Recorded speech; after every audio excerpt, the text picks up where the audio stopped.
What's going on, guys? Aarava here, and welcome back to my F1 2017 career mode. We're back with episode number 14 today for the Singapore Grand Prix. No upgrades to talk about at the very start of this episode. Unfortunately, you can see on the top right, we're about halfway to probably our first upgrade that we can do next, which hopefully probably will be, as I mentioned at the end of last episode, that very next powertrain upgrade, because the powertrain upgrades have been really useful, especially at Monza. It was very clear. In Rich Mix, the Toro Rosso was just a different car, really. So maybe in stand and lean won't do too much, but when we do have some rich mix to burn, I think the engine upgrades this game really are making a huge difference. But as usual, swapping out the engine components, actually still able to use number 2 components for some of them, which is quite surprising actually, and just trying to eke out as much as we can. But let's go to practice as usual and see how Singapore goes. The floodlights are on and the darkness is descending. It's time for a weekend of night racing. Welcome to the Marina Bay Street Circuit for the Singapore Grand Prix. It all kicks off with this evening's practice session. Now then, Anthony Davidson, there's been a lot of talk over the last few weeks about track limits. How much is too much when you're cutting corners and running wide? What are your thoughts on this? And do you think we'll be seeing drivers pushing those limits this weekend? Well, I'd be disappointed if we didn't, frankly. If race control want to clamp down on drivers wandering off the track, then it's up to them to police it. As a driver, you're being paid to get your car around the circuit as quickly as possible, don't forget. So if you're not pushing those limits, if you're ignoring the advantageous line, then you're not doing your job properly.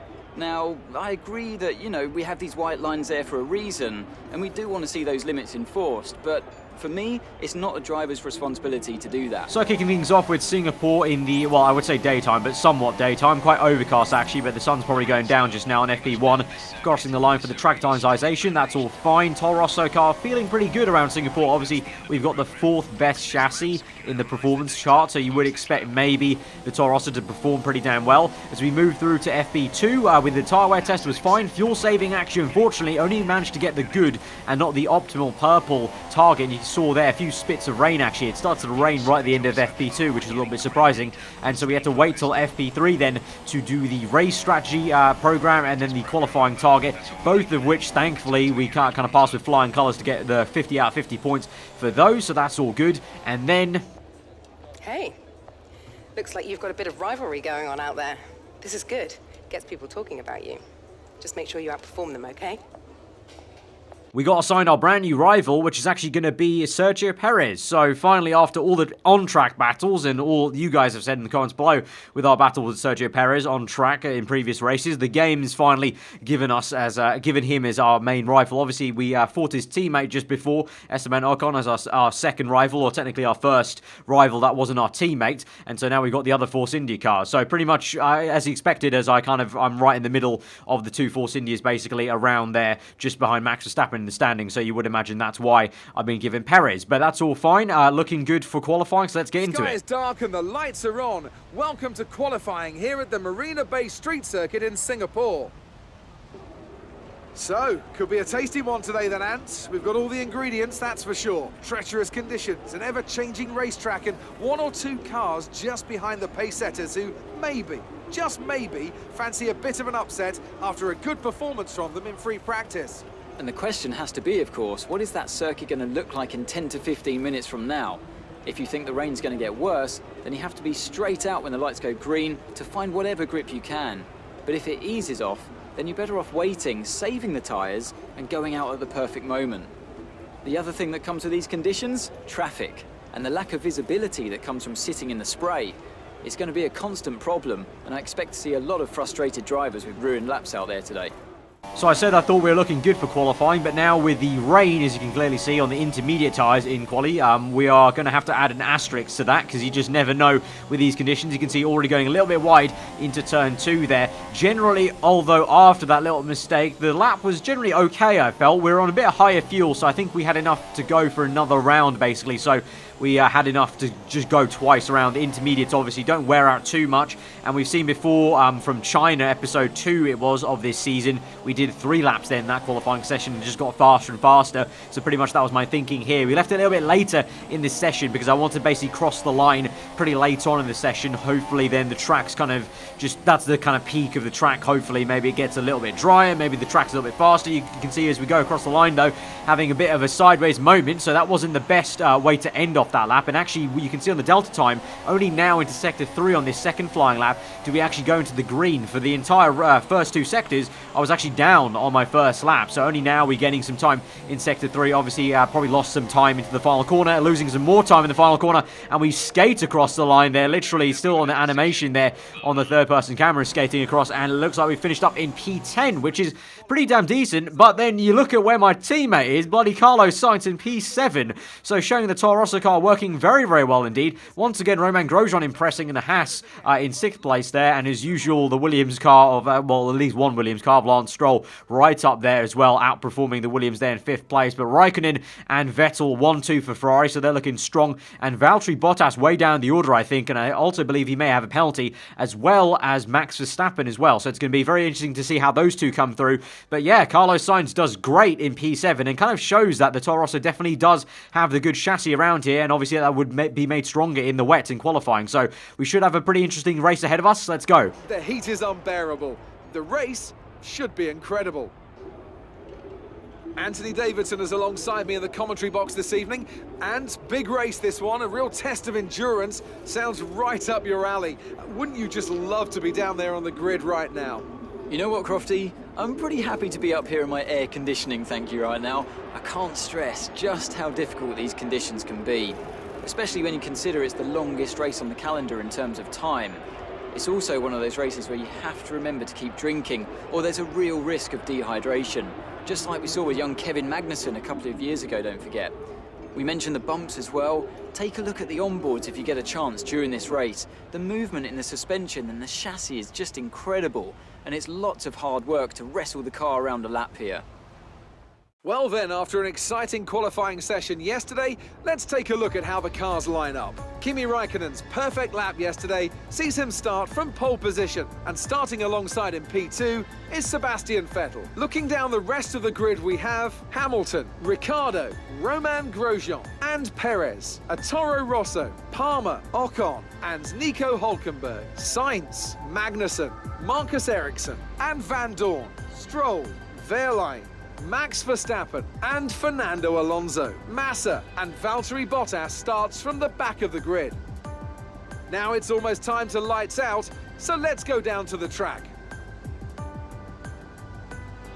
Right, so here we are on the starting grid. You can see we've been elevated to P7 there on our dashboard, as a few people have had engine penalties, or at least some sort of penalty, maybe Gearbox, we're not quite sure, but one of them is our teammate Carlos Sainz, so a bit of a shame after such a great qualifying, I'm actually taking his grid slot there. It's going to be a 2-stop today. You can see very aggressive strategy really, because there's a 2 and a 3-stop as the different options. Obviously Singapore, quite high tyre wear, and so we're going to go for 2 sets of ultra softs, then super softs. We may switch that up like we've done before in the past and run that slower compound in the middle of the race. But either way, here we go to 5 red lights under the nightfall of Singapore. Round number 14 is a go. 5 lights are out and we're underway from P7 on the grid. It's a good one for all of us really. No one's really bogged down too much.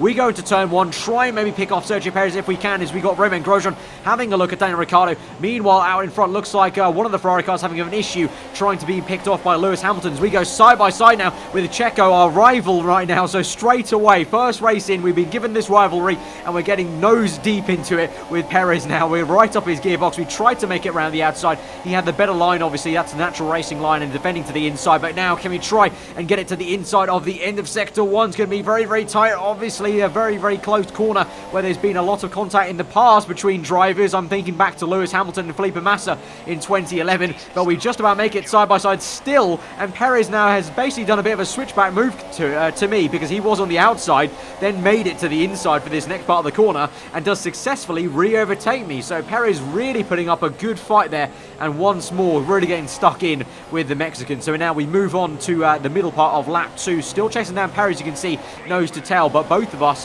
more importantly, are closing in on the cars ahead, which is including Romain Grosjean, which is the very next car up ahead. We've got yellow flags. There's already been one car out of this Grand Prix, which I believe was Marcus Ericsson, and the second car to go out this afternoon is going to be Esteban Ocon, as you may have just seen briefly there pop up on the screen graphic. And as we move on through the laps then in this Grand Prix, Sebastian Vettel has got major issues in this Grand Prix. You can see a huge gap to the next car, which is Hamilton, and it's going to be Daniel Ricciardo that goes down the inside of the German into turn 1, and he's definitely got issues because the Red Bull car really shouldn't be that fast in a straight line compared to that that Ferrari car. We've got a very weird and awkward replay camera shot there of the T-wing of the Ferrari car, but you can see now Grosjean is cruising right up to the back of Vettel, and so he's definitely got problems. There you go, there goes Grosjean on the right-hand side, technically almost Ferrari junior team in a way, in essence, obviously a customer team of Ferrari, overtaking one of the works Ferrari cars, and so that is a bad day, a really bad day right now for Sebastian Vettel, and it looks like his problems may be a bit of a permanent situation here for this race, because now myself and Perez are closing up to him on the very next lap, on lap 3, as we go towards sector 3. Perez getting held up a little bit by Vettel, so that allows and invites us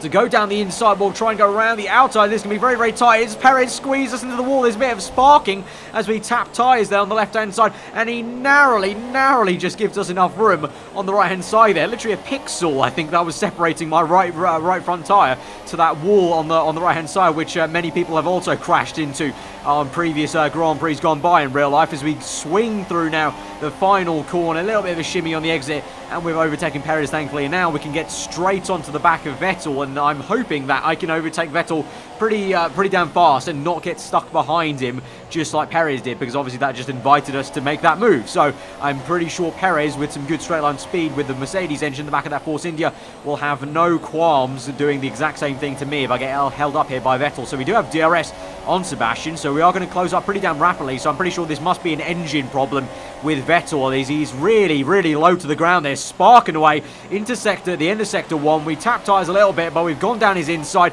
We'll try and go around the outside for the next corner. Actually, surprisingly, he keeps his nose in there. Then we kind of shove him off a little bit. Then he gets bullied by Perez, and basically is forced to give the position to Perez as well, as Perez just gets the elbows out there. And I think that's fair enough, because he's just going so slow. He may as well just get out of the way. He knows he's going to get overtaken, so I'm not feeling too sorry for him to for getting bullied out of the way by myself and Perez. And now we move on to lap 9. It's going to be Romain Grosjean into the pits. You can see on the left-hand side there. So we're going to go one more lap than him and try and stretch this stint a tiny bit more. We are indeed going to go onto this set of super soft tyres. I've decided. You can see Raikkonen there briefly was on super softs, then goes to ultras. Obviously, actually, yeah, that's a good point. It was intermediate conditions for qualifying, so technically we could have all chosen whatever tyre we wanted to be on. So that's an interesting choice there, actually. I only noticed that now then, that Raikkonen must have chosen the super softs at the beginning of this Grand Prix, which is a bit of an odd one if he's already changed them now. At the same time, I'm changing over from ultra soft, so that's a bit of a head scratcher there. But anyway, as I was saying, we are going to go onto that set of Red Bull super soft tyres, basically have that second set of ultras there for the end of the race when we'll be on lower fuel. If we need to attack a car, I'm guessing it may be Grosjean, because at this point we haven't really fully caught up to Grosjean yet. So if we're not going to be able to close him up in this second stint, then that third stint on lower fuel, those ultra softs will really come into clutch. You can see on the top left, Grosjean and Perez both on the ultra softs, so they must be going with that very default strategy of 2 ultra softs and then super softs. But pretty much for the rest of this stint then, it was all kind of very 2017-esque, really, a very kind of set order, really. Kimi Raikkonen leading the way from Lewis Hamilton, then a bit of a sizable gap then to Daniel Ricciardo, who kind of finds himself in no man's land. He would have been fighting the likes of Vettel, I guess, if Vettel was actually still there, but obviously he's got major issues. Then behind him, there's a further big gap to Romain Grosjean, and then not as big, but behind him is then myself and Sergio Perez. You can see quite visually the gap's closing and closing as you get towards the midfield kind of area, with Perez next. Then I believe it's Nico Hülkenberg there in the Renault car. Yes, it is, with that red helmet, being chased down by Max Verstappen. The first time we've seen Max Verstappen in this race. Of course, he was way down the order. So far, pretty decent job. I believe he's just in the tail end of the points there, and the same can be said for Valtteri Bottas, who's going to try and overtake our teammate Carlos Sainz. Obviously, Bottas was even further back down the order than Verstappen. He was at the very back of the grid, P20, going down the inside of our teammate there. Just about gives him enough room, but trying very hard to squeeze him out. Carlos, to be fair to him, is fighting back as much as he can, but eventually the Mercedes downforce overpowers the Toro Rosso ones, and Bottas is through then. Just up the order though, there is Perez chasing myself down, so I think soon enough Bottas may be closing up to myself and Checo to overtake us, as Perez does come into the pits a little bit earlier than us, so quite a few laps earlier, and you saw the Mercedes car of Bottas swinging by there. So I think Bottas and Perez will be very close on track, and so that will be right behind us. Grosjean also into the pits right now at the moment, and so he's going to come out just behind his teammate Magnussen, who's chasing down one of the Williams cars. I believe that may be Stroll, but we move on to lap 20. So this is about, I think, two laps after Grosjean and Perez have made their pit stops, so we're getting a lot longer, obviously, because we are on a set of super softs compared to their ultra softs. And basically, the longer we go on this set is basically going to mean we're going to have a much fresher set of ultra softs for the entirety of that last stint. We're going to say box this lap now on the next one, lap 21, you can see, as Ricciardo closes up to us. So I thought by the time he was closing up to us is probably the correct time to actually make that pit call. But Ricciardo goes down on the right-hand side here, and in hindsight, probably should have broke even earlier here to let him go, because that kind of compromised my line a little bit into that corner, and I definitely lost a tiny bit of time. And then actually, I said we were going to pit on lap 21. I actually ended up going even longer to lap 22, and in hindsight, probably definitely should have just come in on lap 21. I don't know, I just thought I'd stretch the stint even further and try and just go very, very aggressive on the ultra softs then in the end. So we're eventually down the pit lane then for the set of purple tyres, and now it really is a question of where is Bottas and Perez going to be? Where is Bottas going to be in relation to Perez? Because Perez wasn't too far ahead of Bottas, so he could kind of help us in a way. If he's overtaking Perez, just like we've seen previously, you know, when I followed Verstappen, I can remember back in a few other Grand Prix, followed Verstappen or one of the Red Bull cars, or just a faster car behind them to help me overtake one of my main actual rivals in the midfield. The same situation can happen, and really you can see as we come out the pits there, literally, as I was saying, there you go, Bottas is right up Perez's chuff, so we've actually lost a lot of time there with those extra laps on the super soft tyres, but now Bottas for sure is probably going to hold up Perez as he overtakes him. He's got DRS here, so he'll go for the move maybe down the inside, or maybe doesn't need to, as Perez again locks up there. Another car we've seen locking up last time out in Monza. It was Kevin Magnussen, and now Perez, it looks like he has a brake issue because he's locked up again, although he does fight us back here. There's been contact there as Perez swipes across on the right-hand side, and what is he doing? He's just brake checked us into the left-hand side there. I don't know what on earth Perez is trying here. It looks like he's lost his brakes. He's locked up again. He's lost his brakes. He's lost his brakes, and he's tried to hamper us. But if he's lost his brakes, what on earth was the point of that, mate? And he's held us up so much there that now our teammate is right behind us with only a few laps to go now. So we'll use some rich mix, obviously, to try and get away from Sainz. But such an odd situation, but also kind of really, really more peculiar to see complete brake failure there for the Force India. And so much so that on lap 30, second last lap of the Grand Prix, we're coming up to lap Perez. He's off circuit again in the same area. And oh my God, look how close that was. He nearly crashed into us, trying to come back on track. I really don't know what on earth. GR, blimey, wow. Oh, blimey. Look at that. That was so close to our front right. He could have nipped off our front wing. We don't know about the contact system. That could have spun us. I'm not too sure. So that was very, very close. Counter my prayers, because we come across the line. This will be for P6 at the Singapore Grand Prix. Carlos Sainz gets a brilliant P7 as well. So it's a great double points finish for the team. Again, Romain Grosjean does a madness in P5 though. That Haas in his hands right now, last three races, has been absolutely amazing and on fire in terms of the midfield battle. Really good job. Really suited their car today. Wind, track temperature, you name it. These cars come alive when the tyres are just at the right temperature. So the more easily you can keep them there, the better your race tends to go. And that's exactly what happened. Their car just looks so comfortable out there. Well, this is it. This is where they all want to be. Here come the top three then, out onto the podium after a fascinating Grand Prix.